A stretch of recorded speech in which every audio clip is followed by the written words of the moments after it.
Hello guys, আপনারা কি জানেন আপনাদের ফোনে ২ টি এমন সেটিং আছে যেগুলো চালু করলে আপনাদের ফোনের ওয়াইফাই এর স্পিড অনেক গুণ বেড়ে যাবে। তো চলুন বেশি কথা না বলে ওই ২ টি স্ক্রিন সম্বন্ধে আজকে মোবাইলে নিয়ে জানা যাক। তো গাইস আমরা চলে আসলাম মোবাইল স্ক্রিনে। মোবাইল স্ক্রিনে আসার পরে আমি সেই ২ টি সেটিং দেখিয়ে দিব। যে ২ টি সেটিং ব্যবহার করে আপনারা আপনাদের ওয়াইফাই এর স্পিড বাড়িয়ে নিতে পারবেন। তো ১ম এ সেটিংস অপশনে যাবেন। সেটিংস অপশনে গিয়ে সার্চ অপশনে যাবেন। সার্চ অপশনে গিয়ে লিখবেন DEVELOPER ডেভেলপার লিখে দিবেন। ডেভেলপার লিখে দেওয়ার পরে এখানে দেখতে পাচ্ছেন ডেভেলপার অপশন চলে এসেছে। এখানে আপনারা ক্লিক করে দিবেন। ডেভেলপার অপশন কিভাবে চালু করতে হয় তা আমি আমার ১ম ভিডিওতে দিয়েছি। আপনারা চাইলে দেখতে পারেন। চ্যানেলে যাবেন, চ্যানেলে গিয়ে লেখা আছে ওল্ডেস্ট। ভিডিওতে ক্লিক করে ওল্ডেস্ট এ ক্লিক করে যে ১ম ভিডিওটা আছে সেটাই রয়েছে ডেভেলপার অপশনে।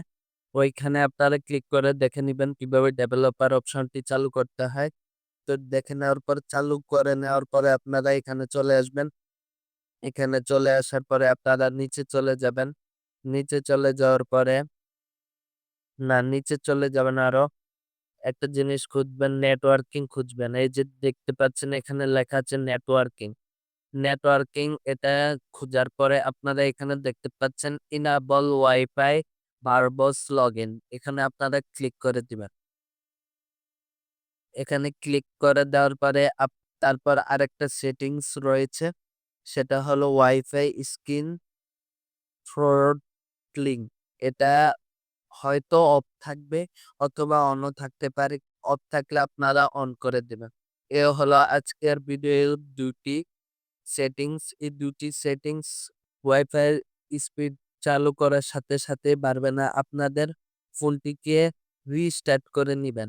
রিস্টার্ট এ ক্লিক করে রিস্টার্ট করে নিবেন। রিস্টার্ট করার পরে আপনারা দেখতে পাবেন কি আপনাদের ওয়াইফাই এর স্পিড বেড়ে গিয়েছে। তো কেমন লাগলো ভিডিওটা অবশ্যই কমেন্টে জানাবেন। যদি ভালো লেগে থাকে অবশ্যই লাইক এবং সাবস্ক্রাইব করে আমাদের পাশে থাকবেন। তো গাইস টাটা বাই বাই।